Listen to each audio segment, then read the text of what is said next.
Hey, welcome to Life 2.0 podcast. I'm John St. Augustine. You know, in a day and age where we're not really sure where we're getting our news from and if it's really news or not, or if it's even trustworthy, you got to go to the source to get to the point of view that makes sense out of the senseless.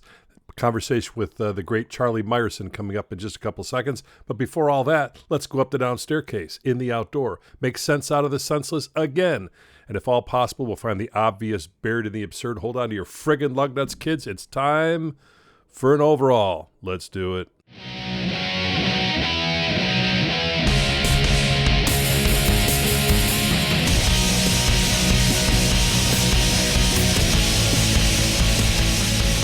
All right. Glad to have you joining me from anywhere and everywhere around planet Earth.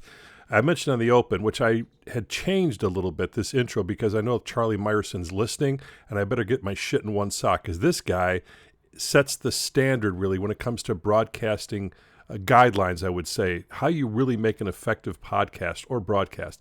You know, and that's just a play on words, right? When I grew up in the business, it's called broadcasting, because it was a broadcast. Podcasting came out of the concept of working on an iPod. So it's just the name. To me, it's all the same. It's just radio, no matter how you slice it or dice it. But I have to keep certain things in order here, again, because, you know, when you're dealing with a guy who is an Edward R. Murrow Award winner, you got to watch your you-know-whats and you-know-whats. So my conversation with Charlie coming up in just a couple minutes. But it amazes me that I'm sitting here in my studio on this beautiful Saturday morning with my own equipment, as I've talked about many times over the years, that this technology friggin' amazes me. Literally able to talk to the world from this little humble studio that I have here with equipment, quite frankly, provided by CBS Corp. They never asked for it back, so what the hell? So I'm using this equipment on my computer through the internet to tape this show and send it out to the world. And when I started in radio, which was in never mind what year it was a long time ago, this didn't exist. And so I'm always fascinated and a bit enamored with the delivery systems because, you know, I don't know that we're any better or worse as humans. I think all these outlets have just shown us who we are and who we're not. And so in a day and age where podcasting has become like this explosive medium, in some ways far surpassing the old days of having 3 channels to watch, you know, your content on, especially when it comes to news. It's just amazing. So my deal started in 2013, 14, and 15 when CBS kind of engaged with me to help them build their Play.it platform, it was called. And I thought to myself, like I did with satellite radio, who the hell's going to pay for this? I mean, you grew up at a certain time and you watch Channel 7, Channel 5, Channel 9. If you're lucky, you got Channel 32 or 44 with the UHF little dial on the side of the TV. Of course, Channel 11 was all educational programming. Why would I watch that? That's Chicago-based stuff. So now it is the wild, wild west. And I have built a side business, unintentionally, quite frankly, of creating podcasts for companies who use this as a billboard, as a calling card, as a business card to reach their clients. And it's very effective. And I have people that approach me quite often about just doing a podcast so they have something to say. And I always tell them the same thing. If you're not in for the long haul, and unless you're really coming up with something, just a defined thing, I'm going to do 6 episodes and call it a day, you know, then why even begin? Just, it is such a crowded medium anyway. And I think the only reason that I am still doing this, quite frankly, is because thousands of people still listen. And the only reason thousands of people still listen is because I've been doing it for so long. I don't know that I'd start now. Hey, guess what? I have something to talk about. I want to talk about sports. I want to talk about religion. I want to talk about politics and just jump into the fray. It never works. So this show today is about a lot of that. And Charlie Meyerson, among all the people that I've known over the years in our business, is really an expert at pinpointing things and highlighting things and focusing on things that make things work. In all of that, he is like the quintessential journalist. If you look up the word journalist in the dictionary, Charlie's picture's in there. All he needs is a fedora kind of pushed back on his head, you know, and maybe a unwrapped bow tie hanging around his neck. He is right out of the 30s and 40s to me. And I get a big kick out of him because he takes all that very seriously, but I don't think Charlie takes himself very seriously. And I think that's the balance that makes it work for him. He's also a great flute player. So I just have these images of him, caricatures, I guess you could say, of him doing both at the same time. While he's going after the bad guys in City Hall, he's also, making sure the world's filled with beautiful music, and that is a very good thing to hear. Anyway, I got a chance to catch up with Charlie just a few days ago, and it went a little bit like this. Back in 2016, Charlie Myerson was invited to address graduate students with Northwestern University's RSG program on the subject of podcasting. It was billed as, are you ready for this? It was billed as, so you want to be a podcaster, huh? I added the huh part. Anyway, how will you get people to listen? Mostly he taped this for self-critiquing. He actually recorded the lecture on an iPhone he put in his shirt pocket. But before I drop the needle on that, I want to tell you a little bit about my friend Charlie. He has delivered award-winning Chicago area news for a long time, including more than 10 years at the city's legendary progressive rock station, WXRT FM 93.1, about 9 years at the pioneering smooth jazz station, WNUA FM 95.5, almost 13 years as senior producer and day watch columnist at ChicagoTribune.com, and then as the news director at Chicago Premier News Talk Station, place we've both spent time at, WGN 720. After a year as Chicago bureau chief for the short-lived but fun FM News Chicago and New York, covering politics, culture, and technology, Charlie became founding head of news at the digital audio startup Rivet, where he led the team with 2 national Edward R. Murrow Awards, adjunct professor of journalism at Roosevelt University. Skip all the rest of the stuff, get down to the best part, which is he is the principal at Myerson Strategy, which is a content strategy, podcasting, and media consulting practice. Now, with all that being said, I wanted you to hear this audio before I brought Charlie on. The Infinite Dial is an annual report to look at what people are listening to and how they're listening to it in the United States. 2016 report card out just a couple of weeks ago showed some interesting things. In-home ownership of over-the-air radio receivers, that is, in the house, devices capable of receiving AM and FM signals, is way down. 79% of the respondents, the cross-section of American residents, have a radio at home. That's down from 96% 8 years ago. So quick, a show of hands. How many of you at your home, not talking cars, have something that receives AM or FM on it? About half. You're younger, you're in the cutting edge of this demographic. Among 18 to 30-year-olds, over-the-air listening has dropped from 94% to 68%. Right about where we are. But, and this is why you're in the right place at the right time, half of Americans listen to online radio, online audio weekly. That number is way up. Podcast listening is up monthly from 17% to 21% of Americans who are listening to podcasts of some sort every month. 13% now listen at least weekly. And when they listen to an average of 5 podcasts a week.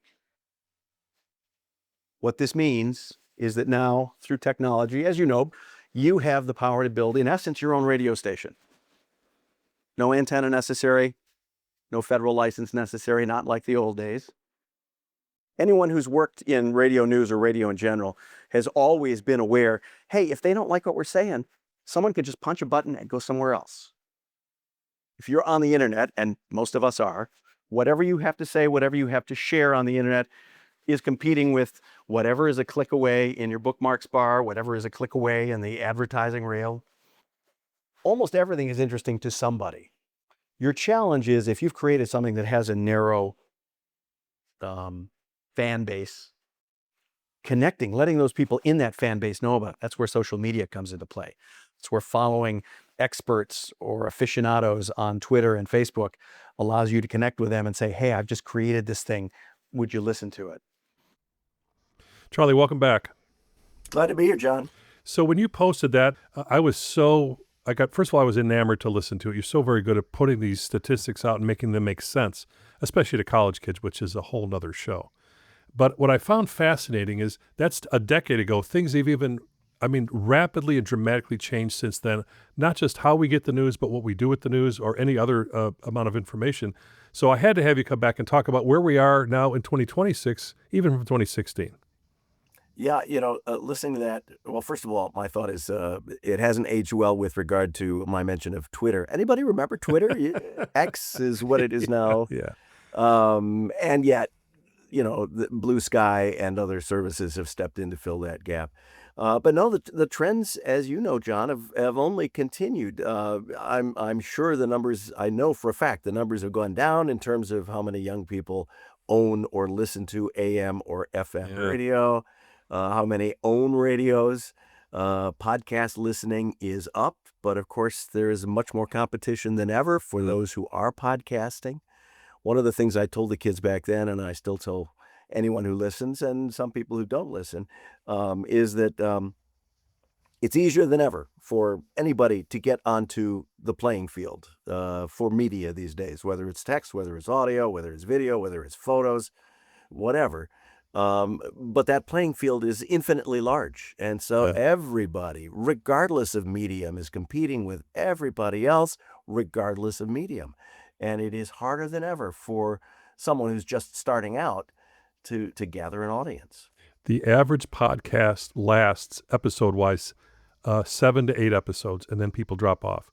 So there's a huge rate of failure in it. And I think part of the challenge is, I mean, like, you're right. We all have handheld devices. Everybody can become an influencer for better or for worse. But that doesn't mean it's going to work. And I think there are just certain tenets that you have to have, certain disciplines, I think, to make things work long term. You and I are both kind of old school broadcast guys. And those are the kind of things we hold, no matter what we're doing. We stick to these tenets and basics and the disciplines. And that, to me, is the one thing I think that's lacking to some greater or lesser degree from people who are not familiar with how we came through the business and how to apply that when they're trying to get a message to the world.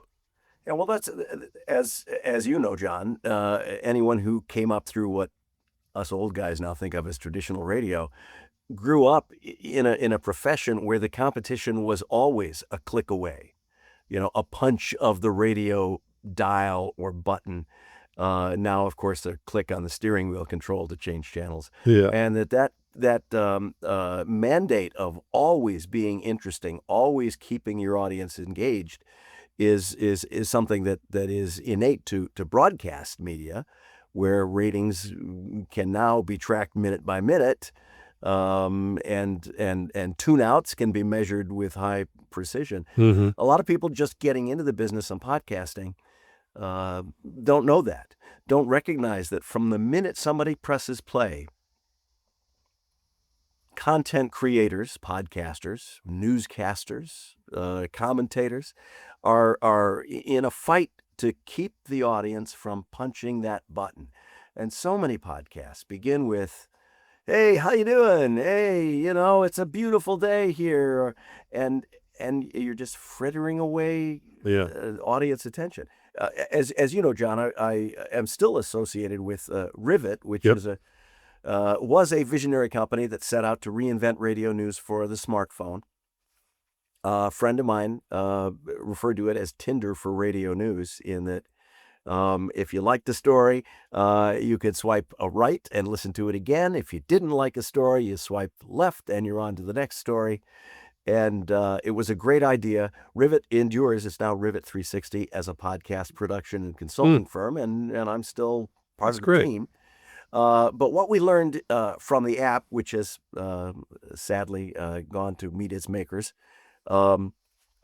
was compelling evidence of just how long people would listen before they'd swipe on to the next story. Mm-hmm. And it confirmed all that those of us who have been in radio for a long time know, which is that it is really hard to get someone to listen to from the beginning to the end of a 90-second news story, for instance. Yeah. And even harder to get someone to listen to 7 minutes or 10 minutes or 30 minutes. The fight for attention is something that so many people who are creating now, or influencing, to use another phrase, don't recognize that fight is unfolding second by second in the things they create. Charlie, is it kind of like the Frankenstein's monster killing the guy that created him? Because there was a time we could sit, and we, meaning you and I and anybody else who was in the media business, we were had learned to sit through. I mean, if I'm doing a 3-hour live broadcast, people would stick with you. And I think to some greater or lesser degree, if they have a loyalty, they will. But that doesn't work in podcasting. So on one hand, we've shortened the awareness time of listening. But I think as humans, we've adapted to that. Now our attention span's shorter. And pretty soon, we're going to be talking for 5 or 10 seconds. Next story. Are they kind of playing off each other? Yeah, of course, going back to those days when someone would listen to a 3-hour radio show, is a time when there weren't so many choices, when the device you were listening on was likely to be an AM or FM radio in your car or, on your kitchen countertop, and there weren't that many other choices, Yeah. depending on, on your taste. But the other thing is that the pandemic really changed everything, including my own personal listening habits. I would listen to recorded content, podcasts, or news segments on Rivet while I was driving. The podcast freed so many of us from the commute that the opportunities that we had to seek audio-only entertainment or even video-only entertainment while moving from one place to another, have dropped dramatically. And with so many of us now not commuting, working at home, when I'm at home, I'm in kind of two modes. One is I'm working, I'm writing, I'm composing, I'm producing, and then I am focused on the work I'm doing, and I'm not up for really a lot of talk in the background, so it's music for me while I'm doing it. And when I'm not working and not driving, which is much of the time, video is an option because I can have a TV on in the same room where I Right. am, or in the room where I'm cooking. I don't really cook, but I do stuff in the kitchen sometimes. I wash the dishes. I do stuff in the kitchen. I just, I'm not the cook here. But and when you have a choice at home of audio and video is a pretty compelling proposition. Yeah. So getting someone to sit and listen to something for a long period of time is, again, a challenge greater than ever before. I just, before our conversation, had a conversation. I'm approached all the time by people who want me to produce their podcast for them. And I say, great, but there are certain rules you have to follow to get past 7, right? I'm not going to mess around with 7 episodes. I'm not the guy to do that. So we go back and forth on these different things, and inevitably video comes up, the concept of video. I'm not a video guy for no particular reason, except I didn't grow up in that medium. So many people have the television background, which I think you might need in order to pull some of that stuff off. And I asked this particular person, who's a very well-known newscaster, by the way, retired. If this comes together, you'll know who it is. But for this point, she'll remain anonymous. I'll leave it at that. There's a little teaser for you, folks. Stick around. Now I'm curious. Nah, that's how it works. So I brought up, and I said, well, in radio, meaning podcasting, I still see it. I call it radio, Charlie. Listen to you. I'm in a microphone. It's audio. It's the same thing. I don't even have to have pants on. I don't even have to have clothes on. Not that I don't at this particular time, but you can't pull a lot of this stuff off with video because she's like, well, what about the lights? And what about this? And she went through 5 or 10 minutes. I said, I'm not your guy. There are plenty of people that will do that, but by the time that stuff exhausts me, I want to get to the meat of it. I want you to use your voice and connect with people. And I always throw out this statistic, and I could probably use you as a guinea pig. If I said, and you're a musician, you know this, buy me some American Pie. Next words are, drove my Chevy. Everybody that's over a certain age, 50 Drove for my sure. Chevy to Levy. Yeah. We all know the song. Why? Not because we saw Don McLean in concert, because we heard it on the radio 300 times. So I'm all about repetition when it comes to messaging and things like that. And I think there's this part of our brain that shuts off, when we're just looking at someone going, why? Why does her hair look that way? And why is Charlie wearing that shirt? Does he really? What's that on the counter? So that's not my bag, but I understand there's a place for all that. So for me, first of all, let me just rewind a little bit here. Do you remember when you first heard FM radio? Was that the greatest thing in the world? It was wonderful. I'm telling you, folks, if you'd missed that, to go from AM to FM was like the parting of the Red Sea. Anyway, but when you see these options that people have, Charlie, and when you're talking to students or people that you're working with, how do you break this down for them? Because most of these people, call it what it is, don't have our backgrounds, don't have the pieces they need unless they take a class or something like that. And I've heard from people that are getting charged like $5,000 to take a podcasting class. You and I are in the wrong business. What do you tell people about all these choices and how they adapt? And then I got to follow up about whether people actually, just because you could doesn't mean you should kind of thing. But what do you tell folks? Well, let me back up a little bit, because something else that's changed in recent years in terms of those of us who commute, as in driving. What's happened for me is the unlimited DVR provided by many TV services, including, in my case, YouTube TV. So now when I'm commuting from one place to another, as much as anything else, I am listening to my phone play TV recordings of last night's Seth Meyers show on NBC, or Stephen Colbert, or Jimmy Kimmel. So I am listening to TV while I drive, and ideally, I'm not sneaking a glance down at my phone. Right. Ideally. So in terms of audio versus video, I mean, video now has to work, at least ideally will work as audio, because that's the way a lot of people are consuming video. For those who want to do video production, my answer is great. Just realize that, a good chunk of your audience ain't going to be looking at it.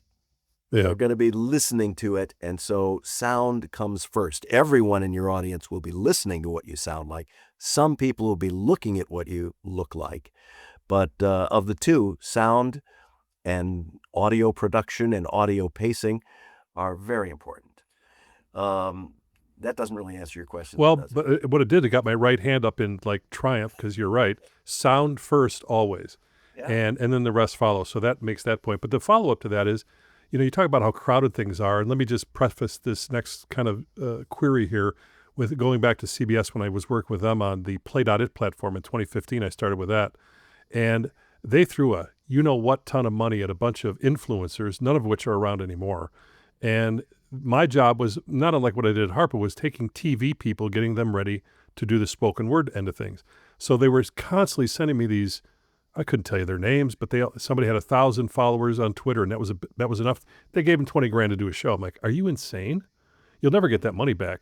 So I kind of go to the Jurassic Park theory, because just because you can make dinosaurs doesn't mean it's always a good idea. Just because you can do podcasting, maybe it's not a great thing. And the last thing you want to do if you have a message to share is get disappointed and quit because you didn't know some of the steps to take. I agree. And with that, no. So this other thing kind of more hinges on your news background. I believe I'd have to go dig some serious numbers, but so many people now get their news off sites that didn't exist 10 years ago, Charlie. A lot of those news sites I wouldn't call worthy, but, people do. So what's kind of the downside of all this information for people as opposed to how it was back in the day when everybody trusted Walter Cronkite? That's tough. Well, first of all, my own site, Chicago Public Square, is my answer in a lot of ways to those questions. As you know, for 11 years at the Chicago Tribune, I managed and produced the majority of the Chicago Tribune's email news dispatches. And one of the, I won't call it a fight, but one of my crusades at the Tribune Company was to encourage the bosses to let me, in the Tribune's email, link to non-Tribune content. If the Sun-Times had a great story that the Tribune didn't, let me link to it in Daywatch, which was and still is the Tribune's daily email newsletter. If the Onion has a funny piece, let me link to the Onion. And of course, the answer was no. Why do we want to send people to other websites? And, my answer was really, it's a Miracle on 34th Street kind of approach. And if you remember the story of that classic movie, Santa Claus gets in trouble because he sends a lady from Macy's over to Gimbel's, and the bosses are upset. And the lady comes back in and says, I'm going to start all my shopping at Macy's from now on because you guys sent me to Gimbel's. I'm going to start here because I know you'll send me wherever I need to go to get what I need. And while I was at the Tribune, we were allowed to do that, and readers appreciated it. As soon as I left, they stopped doing it. But Chicago Public Square is kind of the, I think of it as the Switzerland of Chicago news, in that That's a good way to put it. I can point people Yep. from Chicago to wherever there is news that is relevant for them, whether it's the New York Times, the Wall Street Journal, HuffPost, the Sun-Times, the Tribune, Block Club, which is doing wonderful work as a startup here in Chicago. Any one of a number of independent bloggers who are news veterans. Eric Zorn is one. Mary Schmeek is often writing at length on Facebook. And so The technical phrase the news industry has adopted is aggregation, which I think of as kind of, it's a bloodless term and I don't like it. I think of it as newscasting because, as you know, that's what radio newscasters historically have done. And what I did for many years at WXRT and WNUA, you get in first thing in the morning, you look at all the papers, you look at the wire service, and you decide which of all of these things am I going to put into a 5-minute newscast. Yeah. And that's what I do every morning with Chicago Public Square. And there are a number of people doing this kind of thing. Axios, of course, is also doing that. And here in Chicago, we have CityCast doing it as well. And so in some ways, it's an embarrassment of riches. The flip side of it, as you know, is because anybody can do it. Anybody can do it. And there are plenty of organizations out there and individuals out there who are committed not to spotlighting great, responsible journalism, but other stuff, he said very cryptically. So the last piece of this for me kind of goes in that direction. We talk a little bit about, a certain amount of outlets that we'd have. Most of us in the Chicago area grow up in an area where, my dad would turn on the radio at 5 a.m, turn it off at 10 at night, whether it's WGN or something else, just stayed on. It was just there. There was no thought put to it. Yep. And, over time that has changed as the delivery systems have changed.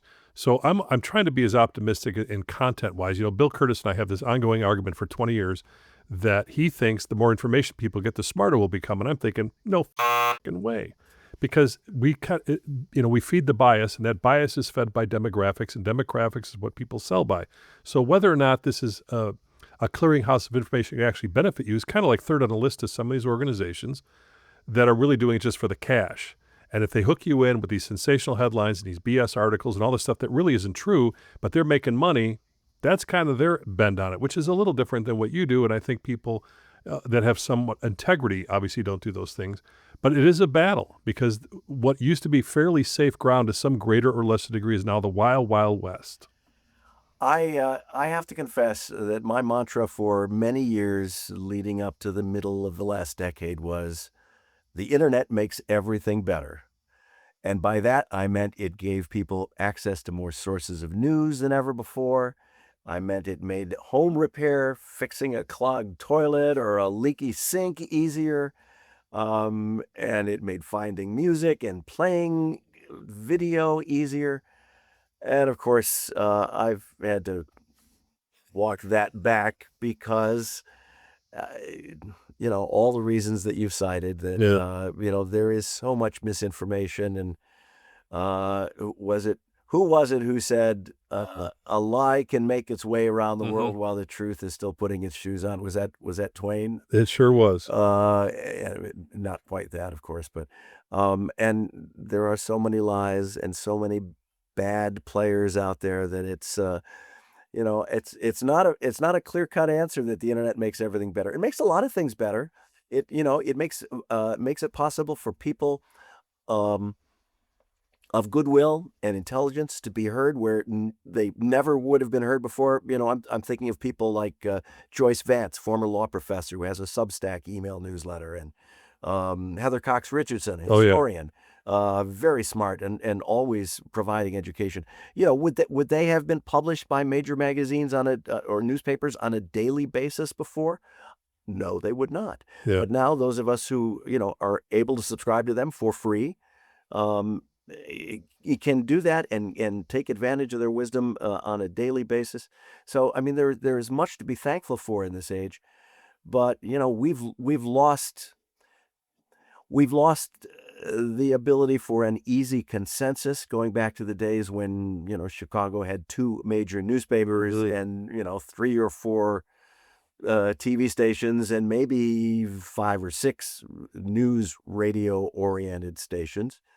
We've lost that ability to bring people together in a consensus. The flip side of it is that consensus back in the day was almost always determined by old white guys. Yep. Who ran the companies. Yep. So it's hard to say. We're still in flux. Our society is still very much in flux, and I'm not ready to say one way or another that we're on the way to a better information landscape or a worse information landscape. But there is much undecided, and it's on all of us, I think, to seek out and support sources of information that that we consider worthy of supporting. And by that I mean read, share, and for those who, are looking for financial support, kick in a buck or two, or buy advertising. Yeah, I mean, glad you brought it up because the market is projected to be, the podcasting market is projected to be worth $17.59 billion in just 4 more years in 2030. That's serious coin. And so when we see or hear about these names like Joe Rogan and some of these other guys grabbing big money, even in comparison to these numbers, that's not that big. But still, there's a formula here to some greater or lesser degree. I have people come to me all the time, Charlie. How do I become the next Joe Rogan? I said, how the F do I know? I mean, I don't know anything about Joe Rogan. I don't listen to Joe Rogan. He's the kind of guy that I used to hang out in high school, and he probably made a lot of money talking like he still did in high school. I don't find any traction there. But there is traction for other places. There are podcasts, science podcasts that I'll listen to, and they're doing very well. It's stuff that, there's a whole dinosaur podcast. I'm hooked in every Friday. I mean, come on. I could spend an hour on a Triceratops. So for me, that's money well spent to support those type of things. And I've been doing this podcast 8 years. And the first 6 years, I did it with subscribers who all followed me from different places. So I'm lucky enough to have a quote following without having to go to Instagram, which I don't even have a page. But people have followed me on radio over the years from different places, and that built the subscriber base. And 6 years we did that. And then one day the platform came and said, we're going to do away, I should say, with the financial model that shares revenue with the podcasters. We just want you to pay a large flat fee now, and whatever happens, happens. I thought, and they gave us a week or two to do this. I thought, I'm out. So now I just give it out for free. And you know what's interesting, what's happened? Of course, it makes sense that there are probably more people listening now because they don't have to pay for it. There's a karmic kickback. When you put a lot of good into the world, at least the good intention of the world, even though the subscriber dollars weren't there anymore, my business picked up in all different other ways. This is very, I've been preaching for decades now. The job number one of content creators is build audience. And paywalls do not build audience. That's right. And it's been my experience with Chicago Public Square, and I've seen it happen with many, many another content creator. Build audience, make your content free, and it's the public broadcasting model. And then ask that big audience to pitch in what they can. And my experience with Chicago Public Square, which is free to all, and I work really hard to make sure that as many of the links that I share are paywall free, that building that audience allows you to ask for money, voluntary money, and a relatively small percent, about 15% of my audience at Chicago Public Square pitches in on the average $5 or $6 a month. Completely voluntarily. The subtext for me, and I think for you too, is what will you pay me not to quit? That's it. And that's that percentage, 15-16% has been fairly consistent as my subscriber ranks have grown. And so my answer to anyone who's trying to build an audience is build audience, be free, don't put your best or most compelling work behind a paywall, and then ask that audience for money. And 10-15% of a growing audience is a growing figure of financial support. Yeah. So the whole paywall model, the whole requiring people to pay to get your content, I think is counterproductive for all but the biggest. Back to Joe Rogan and back to the most successful podcasters.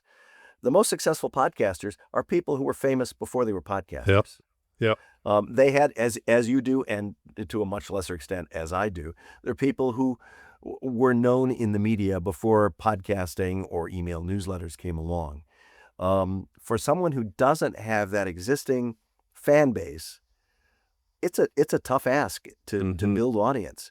Back in my journalism teaching days, I would award my students an extra, I think 1 percentage point on their final grade for every 20 new social media followers that they got. Non-robot, non-spam followers, real people. Because for them, for aspiring journalists, that fan base, that following on social media is capital that you take with you from job to job.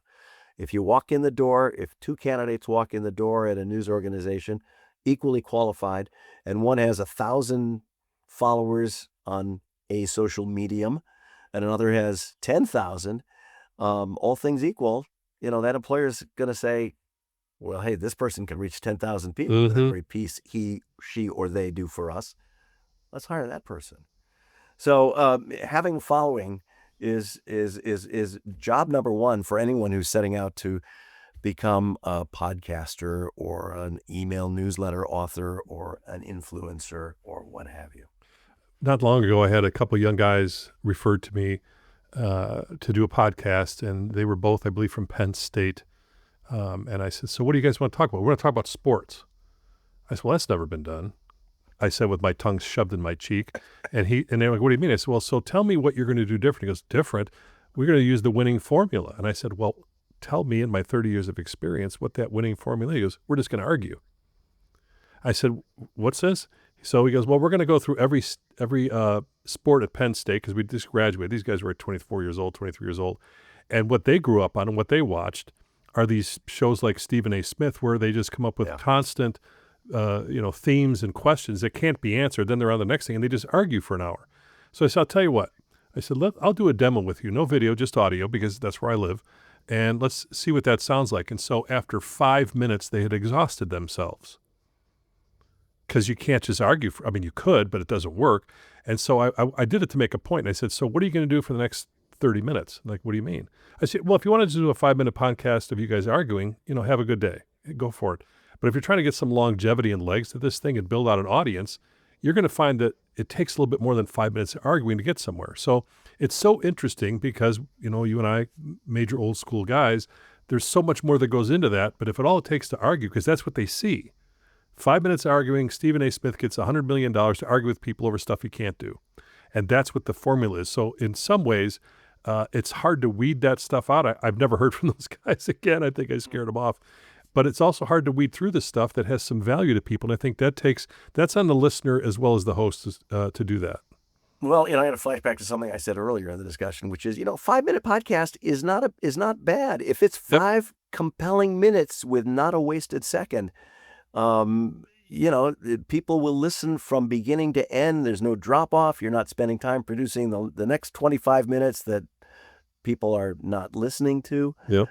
So in and of it, if it's 5 minutes of great, humorous, compelling, arguing, I might listen to that if I were a sports fan, which I'm not. I mean, you've seen the nightly monologues on the late night shows. Yep. 5, 7, 10 minutes maybe. Those are compelling listening all by themselves. Those are successful podcasts these days too. Yeah. Because one of the most successful projects I've ever worked on, Bill Curtis and I did the Earth Matters series for 3.5 years. They were 90 seconds. Yeah. And so Bill did his thing for a minute. We got sponsors in there. They ran all over the place, 300 stations. I mean, and I loved writing that stuff. And, I have a real appreciation for short form, and that's really short form.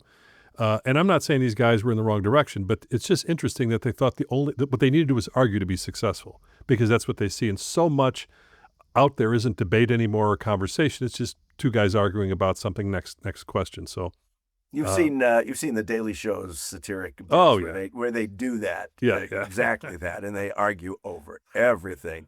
And again, for a non-sports fan like me, that's pretty funny stuff. That works. It reminds me of the old, I don't know if you ever seen the old Monty Python argument clinic sketch. I love it. I just showed it to my 5 and 7-year-old grandsons. Yeah, fantastic. They liked it too. So brilliant. Last minute or two, I want to wrap. I want to give you the floor, my friend. So you've been doing this work a long time. You have your kind of the pulse on a lot of things going on in the news. And these days, the news cycle, like it's been in the past, just with different characters, is really difficult and tough on people. How do you engage in all that stuff without letting it kind of totally take you out of the game? I don't. Yeah. It's a compulsion. I mean, I refer to it as compulsive behavior. The short answer is, it maybe not be that short. We'll find out. I got into journalism. I graduated. I started as a journalism major in 1974, which was the year of Watergate. And Vietnam was still, yes. And I got into journalism precisely because I saw journalists doing important work to bring down the bad guys. In that case, the Nixon administration. So in a sense, my career has come full circle. And I am out here at ChicagoPublicSquare.com. Sign up free on a daily basis.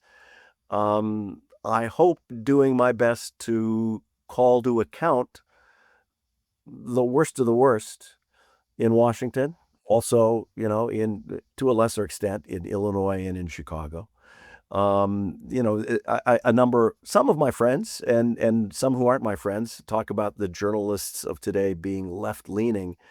And my answer is, when the government is so far to the right, anyone who's questioning that authority, which Yeah. is a journalist's job, will seem to be coming from the left. My job is to question authority, and that authority, by and large, certainly at the federal level, is all on the right. And so in that sense, Chicago Public Square and the work that others are doing in parallel in Illinois and across the nation and around the world, we're doing the job that journalism was meant to do. And for better or worse, these are the times that we signed up for. And yeah, it haunts my dreams. And yeah, I wake up first thing in the morning thinking about, what's today's big story? What are we going to spotlight today? On the other hand, when it's time to go to bed, I kind of feel like, well, okay, I did my job. So more power to journalists and people in the media who are speaking truth to power and questioning authority. This is the moment that we were made for. Well said, Professor. We're coming into the vaunted and highly respected and much anticipated Oak Park Farmers Market season, and this is where Charlie and I usually connect. Sometimes I don't go all the time, but they got this guy's. There's a guy there, Charlie, that's got pies for like $12. Yeah. Do you know the pie guy over there? Not personally, but yeah. Well, I I mean, there's a lot do. of His great name's food. Jose. Yeah, no. And anyway, so it's always great music is obviously a big part of your life. And I always get a great kick of seeing you there, a few of the other folks that we know. And that's a leveling experience. Whenever I go there, we've all had a tough week, mentally, physically, spiritually, emotionally, but to go to a farmer's market and get a goddamn blueberry pie and listen to you guys, and to listen to you guys do your music is a leveling experience for me. I just want to tell you that. It's for me, it's coming up on 10 years of playing with these wonderfully talented musicians at the Oak Park Farmers Market. Through the years that we've lived through over the last decade or so, playing music on Saturday has been the break that I need from the trials and tribulations of the news that we're all dealing with the rest of the week. Although while I'm playing between songs, I will sneak a peek at my phone just to see if any new stuff has come down the pipeline. Yeah. But yeah, thank you for coming. The music is great fun, and it's a privilege to be able to play with those talented musicians, and I hope to entertain people who wander through the market or wander into the friendly music community, or the friendly tap, as it is sometimes known. He's the newsman. He's also a troubadour. One more time, Charlie, where do people find you online?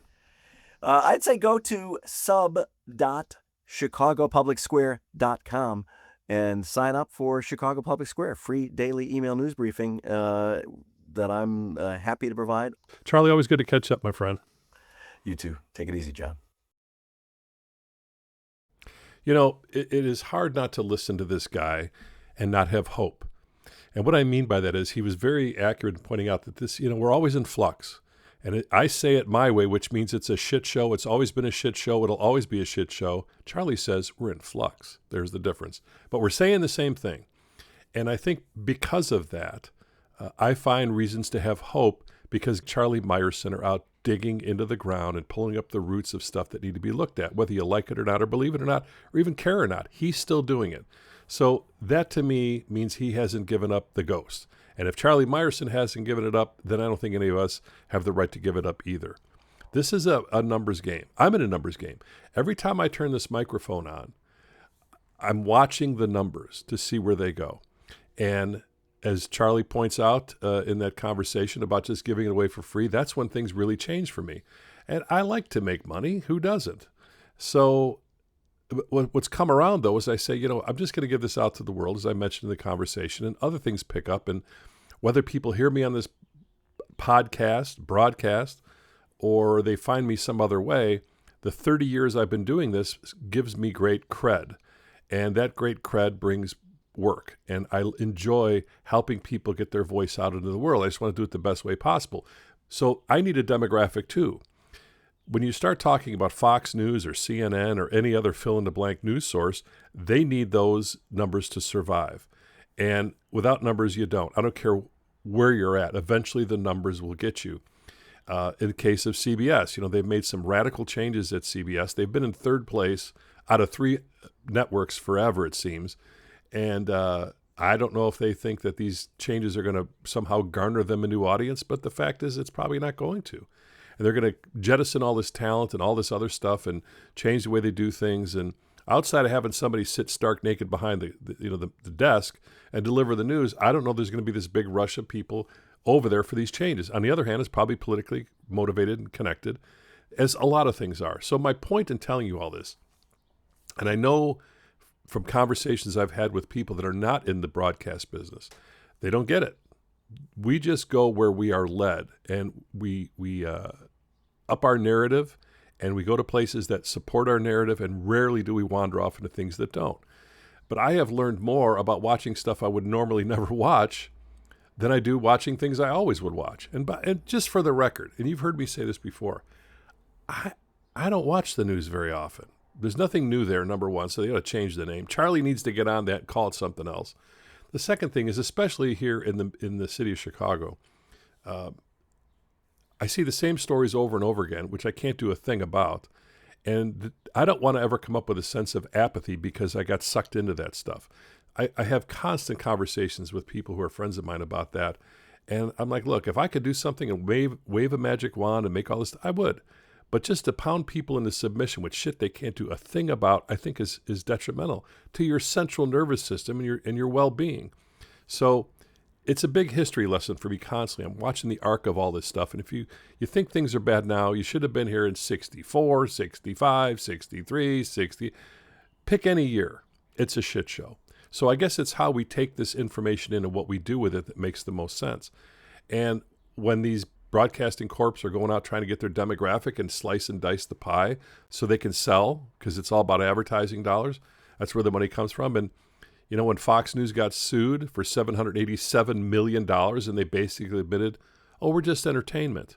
Well, the people watching don't know that, nor do they care. They just need to have their red meat.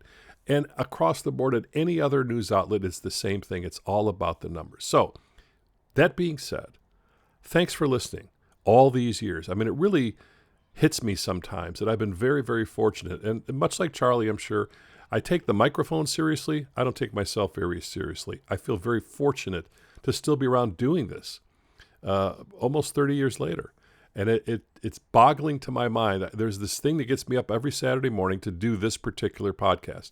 You need to stay tuned, though. Also, I'm going to be adding a little bit of a wrinkle to all of this. So Gary Meyer, the vaunted, highly respected, and Hall of Fame radio broadcaster from here in Chicago for many years, we're going to tag team it for a little while, mostly because we just need a break from doing what we normally do, which is this, and have a little fun, a little conversation, talk about stuff that maybe is a little along the Seinfeld lines, where it may not amount to a cup of spit, but at least it's not bad for you.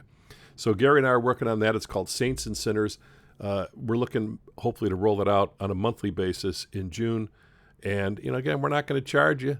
You can just listen, have a good time, and relax and let it all happen. So be looking for that. Again, thanks to Charlie Meyerson. I'm getting ready to actually, this Saturday morning, get ready to go over to the Oak Park Farmers Market, pick up a blueberry pie. I'll listen to Charlie and his friends do a little music, and I'll have a great Saturday. And I hope you do too. Until next time, be well, safe travels, keep the faith.